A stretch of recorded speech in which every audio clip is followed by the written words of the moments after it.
So this is the still life that we're going to do of the cut apple, and I've made up a mix of cadmium yellow with the tiniest touch of burnt umber in, and I do mean a tiny touch, plus I've made up cadmium red with alizarin crimson.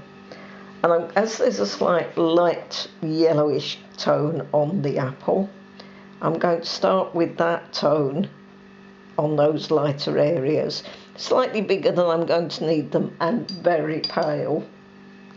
And I've also made up a very light mix of this cadmium red with alizarin, and I'm going to take them round, and again you can see how pale it is.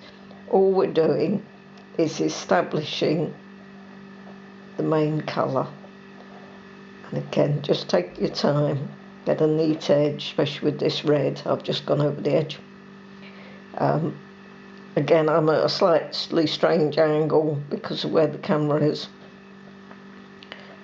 My pictures ended up slightly smaller than normal because when I'd drawn it I needed to trim some of the paper off, so I'm going round on the apple, just keeping my eye on both ends, see how wet I've kept it, so when they join up I'm not going to get any dry edges, and just be neat up against that slice of apple. Now, because I've gone over my edge, dry and squeeze your brush out, and when you do that you're able to lift, so I can neaten up where I've just overshot my edge a little. So that's a squeezed out brush that will do that. For those little bits of excess that are forming, re-wet the brush, dab on your tissue, and use the tip of the brush just to run in, and you can see I've actually over-dabbed that because I've just taken off much, maybe slightly more than I need, but that'll be fine, it's in the dark area. So we've got this nice blush of yellow in the middle and this pinkish tone around the edge. What I'm then going to do is I'm going to do the slices of apple, and I'm going to put the yellow tone, this is the cadmium yellow with a little bit burnt umber in. The burnt umber just gives it a slightly more beige colour. We don't want the apples looking too yellow. And I will run that in, and again as pale as possible, so that we get a tone. So we're just establishing base tones and base colours. So that's one. I'll do the ones this end next. These run together a lot, so if I do it nice and wet, just trying to avoid some of the areas where there's red. There's a bit of red there. So I'll put the red on off camera when this dries.